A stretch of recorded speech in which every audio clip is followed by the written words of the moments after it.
तो एक बात बताओ, तुमने कभी अपने जीवन में लड़ाई की है? किसी ना किसी से तुम लड़े होगे, भले स्कूल में लड़े हो चाहे कॉलेज में या कहीं पे भी, ठीक है। अब उस टाइम पे ना तुम्हारे वर्ड्स अटकते, ना तुम्हारा दिमाग ब्लैंक होता, ना तुम्हारा फ्लो टूटता है, तुम्हें ब्लंटली जो बोलना होता है बस बोल दिया। वेरेज तुम ही अगर किसी दूसरे सिचुएशन में खुद को इमेजिन कर लो कि टीचर से बात करनी है, कोई क्वेश्चन पूछना है, या फिर अपनी पसंदीदा औरत से बात करनी है, व्हाट्सएवर इट इज, तो वहां पे तुम्हारा दिमाग ब्लैंक हो जाता है, तो अटक जाते हो, बोलने की नहीं बनती तुमसे। क्यों नहीं बनती? क्योंकि पहले सिनेरियो में तुम्हारा फोकस है सामने वाले पे, तुम बस उसको मारने जा रहे हो कि बस हो जाए, अब तो इसको खत्म करना है। फोकस तुम्हारा पूरा का पूरा सामने वाले पे। सेकंड सिचुएशन में पूरा का पूरा फोकस तुम्हारा खुद पे है कि मैं कैसे दिख रहा हूँ, मैं कैसा प्रेजेंट हो रहा हूँ, मैं क्या कर रहा हूँ, मैं नहीं कर रहा हूँ।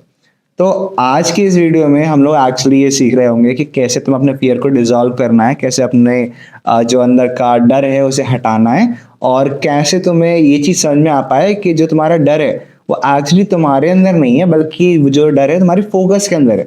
जिस चीज पे तुम फोकस कर रहे हो उस बिहाफ में तुम्हारा डर वर्क करता है।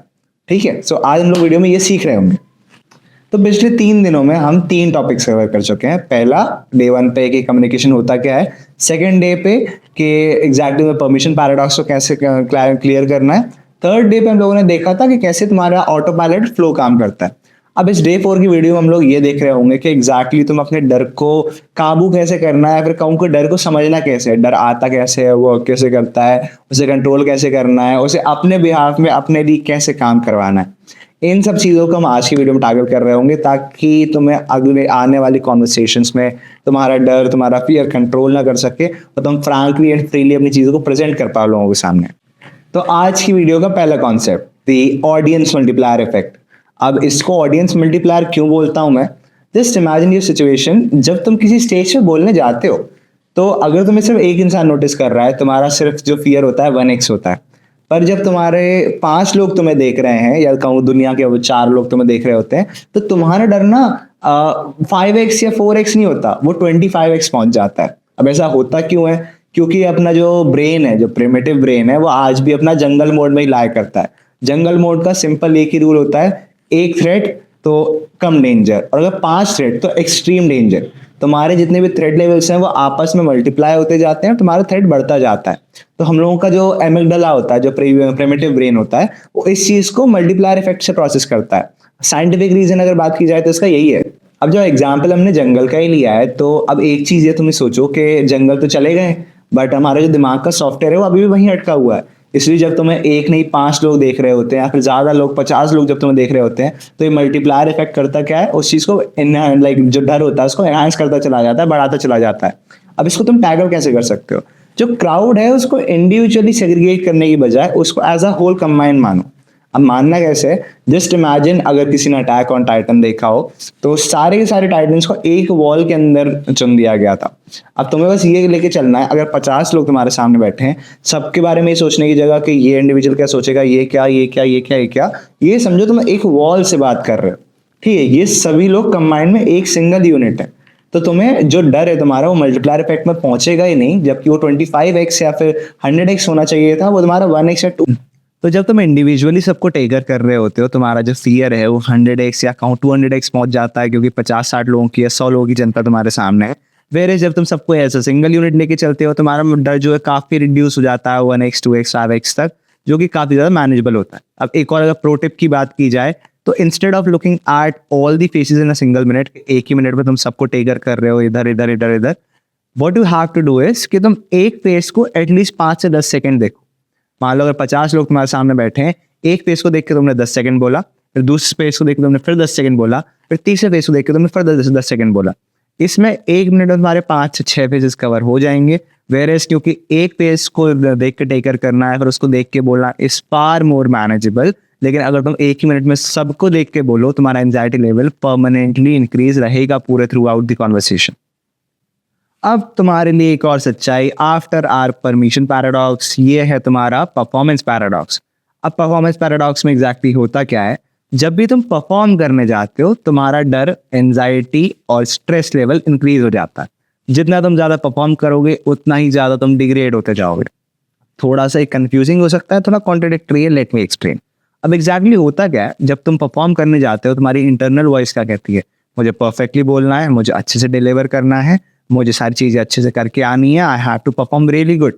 अब जब तुम परफॉर्म कर रहे हो, तुम्हारा पूरा फोकस जनता पे है कि वो लोग तुम्हें कैसे परसीव कर रहे हैं, और तुम जब परफॉर्म कर रहे हो तो परफॉर्मेंस में आउटकम मैटर करता है। जहाँ पे तुम्हारा आउटकम मैटर करता है, तुम्हारा स्ट्रेस ऑब्वियसली ज़्यादा होगा ही। वेयरएज तुम्हें एग्जैक्टली करना क्या है, इंस्टेड ऑफ थिंकिंग कि मुझे अच्छा दिखना है या फिर अच्छा बोल के आना है या फिर प्रॉपर्ली डिलीवर करना है, just think of it like कि मुझे अपनी बात डिलीवर करनी है, मुझे बस बोलना है। मैं स्टेज पे अगर जा रहा हूँ, मैं कुछ शेयर करने के लिए जा रहा हूँ। When I performed into my DQ last year, I was there performing a solo. Solo drama में exactly मैंने अपनी बात डिलीवर किया। I wanted to share my love story, not exactly my love story, but yeah, I did share something. वहाँ पे मैंने अपनी बातें शेयर करी। I considered all the audience as my family, और मैं वहाँ पे अपनी बातें बस डिलीवर करके आ गया। I didn't care कि मैं अच्छा दिख रहा हूँ, मैं अच्छा बोल रहा हूँ, because I trusted the audience. So you have to trust people. जहाँ पे तुम परफॉर्मेंस को उसको लेके चलोगे, तुम्हारा एक्सप्रेशन तुम्हारे बिगड़ेंगे, तुम्हारा जो आउटकम है वो तुम्हारा मैटर करने लग जाएगा, और तुम प्रॉपरली उसको डिलीवर नहीं कर पाओगे। What you have to focus on is कि अपनी बात मुझे बस परसीव करवानी है, मुझे अपनी बात डिलीवर करवानी है बस। अब अगर इसको एग्जाम्पल से समझा जाए, जब तुम बचपन में साइकिल चलाना सीख रहे थे, अब तुम्हारी गलत अप्रोच क्या होती थी, मुझे साइकिल में बैलेंस अच्छा से करना है, मुझे साइकिल में प्रॉपरली चलानी है, मेरे को साइकिल अच्छे से चलानी है, मुझे सीखना है। तुम्हें ये नहीं करना होता। तुम्हें अपने पापा ने, तुम्हारे भैया ने, जिसने भी साइकिल चलाने सिखाई होगी, उन्होंने एक चीज़ बोली होगी कि बस तो पैडल अच्छे से चलाता रहे, पैडल मत रोकना। यहाँ पे बस तुम्हारा पूरा फोकस सिर्फ पैडल चलाने पे रह गया, बाकी बैलेंस तुमने अपने आप अचीव कर लिया। That's what you call the performance paradox, जहाँ पे तुम्हारा फोकस परफॉर्मर बनने पे नहीं होता, बल्कि अपनी बात शेयर करने पे होता है। अब कम्युनिकेशन भी ऐसे ही काम करता है। तुम जितना परफेक्ट परफॉर्म करने का ट्राई करोगे, उतना ही तुम्हारा जो एंजाइटी लेवल है वो बढ़ेगा, परफॉर्मेंस लेवल तुम्हारा डिग्रेड होगा। वेयरएज तुम्हें अपने जो परफॉर्मेंस मोड है उसको एक्सप्रेशन मोड में शिफ्ट करना है। तुम्हें वहाँ पे जाके साइकिल पे फर्स्ट टाइम बैलेंस नहीं बनाना, तुम्हें सिर्फ अपनी चीज़ें शेयर करनी है। वंस यू स्टार्ट शेयरिंग तो अच्छे से सारी चीज़ें अचीव कर पाओगे, तुम लोगों का अपना कम्युनिकेशन अच्छा होता जाएगा। बस तुम्हें ये चीज़ का ध्यान रखना है कि तुम्हें अपना जो इंटेंट है उसे चेंज करना है। तुम्हारा इंटेंशन ये नहीं होना चाहिए मैं अच्छा परफॉर्म करके आना है, अपना इंटेंशन ये लेके चलो मुझे बस शेयर करके आना है। सेम एक्शन रखो, इंटेंशन अलग कर लो। जैसे इंटेंशन चेंज करोगे, तुम्हारा फियर लेवल ऑटोमेटिकली यहाँ से यहाँ पे शिफ्ट हो जाएगा। तो अब स्टार्ट करते हैं इस वीडियो का अगला पार्ट। अब इस पार्ट को हम लोग क्या बोलते हैं, दी फेमिलियर एंकर। अब फेमिलियर एंकर का एग्जाम्पल अगर तुम समझाने जाऊँ, जस्ट इमेजिन एक फेमिलियर सिचुएशन है जहाँ पे तुम रेगुलरली जाते हो, मे बी तुम्हारा स्कूल हो गया, तुम्हारा कॉलेज है, तुम्हें वहाँ पे जाके इतना डर नहीं लगता, तुम्हारे लिए काफी फैमिलियर है क्योंकि तुम वहाँ पर रहते हो, तुम्हारा घर हो गया, वहाँ पे तुम रहते हो, तुम्हें दिक्कत नहीं आती। वेरएज अगर तुम्हें एक मैं नए एग्जाम सेंटर पर ले जाके खड़ा कर दूँ, वहाँ पे तुम्हारी ऐसी तैसी हो जाती है, बिकॉज वो चीज़ तुम्हारे लिए फैमिलियर नहीं है।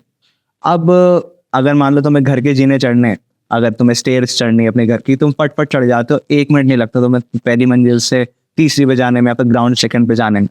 वेरएज अगर मैं तुम्हें बुर्ज खलीफा की किसी स्टेयर केस में ले जाकर खड़ा कर दूं जो कि इतनी ऊपर है, तुम्हें वहां पे डर लगने लग जाएगा, बिकॉज वो तुम्हारे लिए फेमिलियर स्पेस नहीं है। अब इस अनफेमिलियर को फेमिलियर बनाना कैसे होता है, इसके 3 तरीके हो सकते हैं। First, mental rehearsals, second physical, third तुम्हारा फ्रेंडली फेस। अब मेंटल रिहर्सल्स में तुम करना क्या चाहिए, जो भी तुम्हें अगर पता है कि तुम्हें कल जाके बोलना है किसी स्टेज पर, लेट्स से अगर मेरी कोई स्पीच है जो कि कल मुझे डिलीवर करनी है किसी जैसे टैगोर हॉल या फिर कहीं पे भी एमपीएच मुझे जाके बोलना है या फिर किसी के सामने बोलना है, मेरा इंटरव्यू है, just imagine that whole scenario.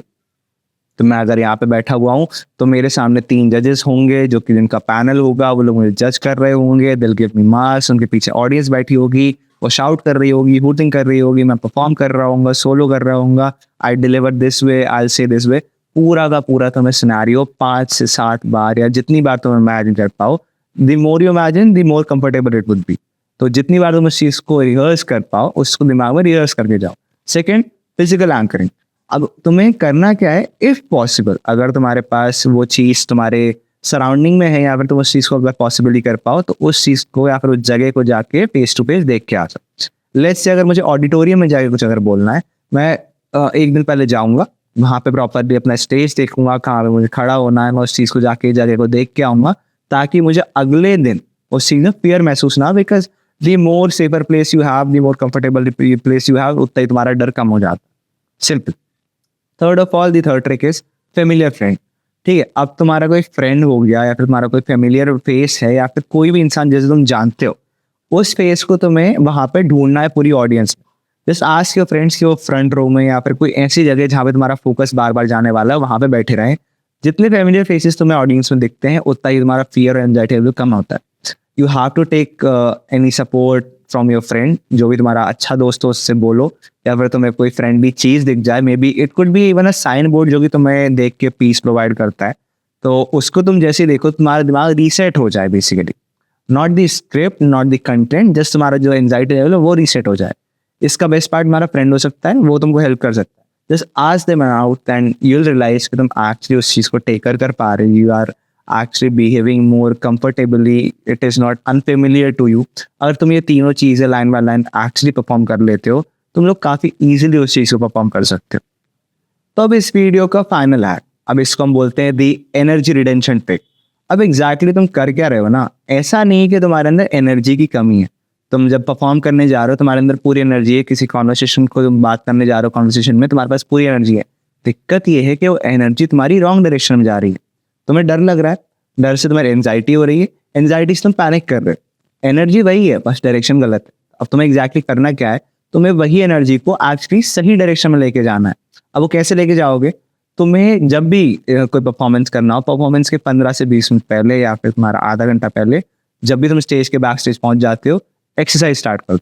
Not exactly तुम पुशअप्स मारने लग जा रहे हो, maybe there could be a jumping jack. तुम हाथ प्रॉपर नीचे टाइट करके रिलीज कर सकते हो 5 से 7 बार. तुम्हें कोई भी फिजिकल एक्टिविटी जो भी तुम्हें कंफर्टेबल लगे ऑन स्टेज जब भी तुम कर सकते हो, without dispersing anything of your own outfit वगैरह, वो तुम्हें करना है. अब इसका प्रैक्टिकल अगर इम्प्लीमेंटेशन में बात करूं कि हम इसको कहाँ पे देख सकते हैं, जब भी एथलीट्स जाते हैं या फिर कोई भी स्पोर्ट्स पर्सन जब भी खेलने जाता है तो वो लोग वार्म अप करते हैं. वार्म अप का मेन कॉन्सेप्ट ये होता है कि जब वो लोग वार्म अप कर रहे होते हैं, पहले उनकी जो बॉडी की मसल्स होती हैं थोड़ी रिलैक्स होती हैं और उनके एंडोर्फिन्स रिलीज होते हैं. एंडोर्फिन्स बेसिकली जितने भी तुम्हारे होते हैं वो तुम्हारा कॉन्फिडेंस बूस्ट करते हैं. More confidence equals to less fear. तो बेसिकली तुम्हें जितनी फिजिकल एक्टिविटी हो सके जाने से पहले विदाउट स्ट्रेसिंग योर सेल्फ, वो तुम्हें परफॉर्म करनी है, जिससे कि तुम्हारा कॉन्फिडेंस लेवल बूस्ट हो सके. तो the activity of are day 4, अब बेसिकली अपने पास बहुत अच्छा टाइम पीरियड ये है बिकॉज हम लोगों का इवेंट आ रहा है obviously. So just imagine your self in scenario जहाँ पे तुम अपने आप को परफॉर्मेंस देते हुए इमेजिन कर पा रहे हो. तुम्हारे सामने ऑडियंस है, जजेस सब लोग हैं. जब भी तुम्हें परफॉर्म करना हो उसके एक दिन पहले तुम प्रॉपरली चीज़ सोचोगे, प्रॉपरली खुद को सिनेरियो पोर्ट्रे करोगे कि कैसे तुम स्टेज पे जाके बोलने वाले हो, कैसे जजेस तुम्हें जज करेंगे, कैसे तुम्हारे दोस्त वहाँ बैठे होंगे. ये चीज़ तुम्हें करनी है. फिजिकली तुम जाके उस जगह को विजिट करके आओगे कि कैसे तुम प्रॉपरली वहाँ पे जाके बोलने वाले हो. थर्ड ऑफ ऑल तुम खुद के फेमिलियर फ्रेंड्स होंगे, उनको जितना तुम्हारे फेमिलियर फेसेस हैं उनको तुम जाके प्रॉपरली वहाँ पे आउटसोर्स करोगे, जाके देखोगे. इस चीज़ को अभी से प्रैक्टिस करना स्टार्ट करोगे, यू विल रियलाइज तुम्हारे परफॉर्मेंस से काफ़ी और ज़्यादा अच्छा होता जा रहा है, बेटर होता जा रहा है. इस चीज़ को इम्प्लीमेंटेशन करके for you have to like make sure you are doing this. तो याद रहे आज की पूरी वीडियो का कॉन्सेप्ट कि फियर नेचुरल है बट परमानेंट नहीं है. फियर तुम्हारे अंदर आएगा, तुम्हें डर लगेगा, ये सारी चीज़ें नॉर्मल हैं, नेचुरल हैं, बट वो परमानेंट नहीं है. तुम्हें उस चीज़ को टेक करना आना चाहिए. अगर आज की वीडियो के सारे कॉन्सेप्ट तुम मास्टर कर लेते हो, आई कैन मेक श्योर कि तुम प्रॉपरली बिना फियर के, बिना एंजाइटी के जाके बोल के आ सकते हो. अगर आज की वीडियो अच्छी लगी हो तो 10 जंपिंग जैक्स कर लेना, 10 पुशअप्स मार लेना, खुद के शोल्डर्स रिलैक्स कर लेना थोड़े बहुत, that would be good. And realize कि जितने तुम फिजिकल एक्टिविटीज़ कर रहे हो तो तुम्हारा जो एंजाइटी लेवल कम होता जा रहा है. बिकॉज जो कॉन्फिडेंस है वो बैठने से नहीं आता, वो एक्शन करने से आता है. So just do the action, get on with it, and thank you guys, have a nice day. Thank you.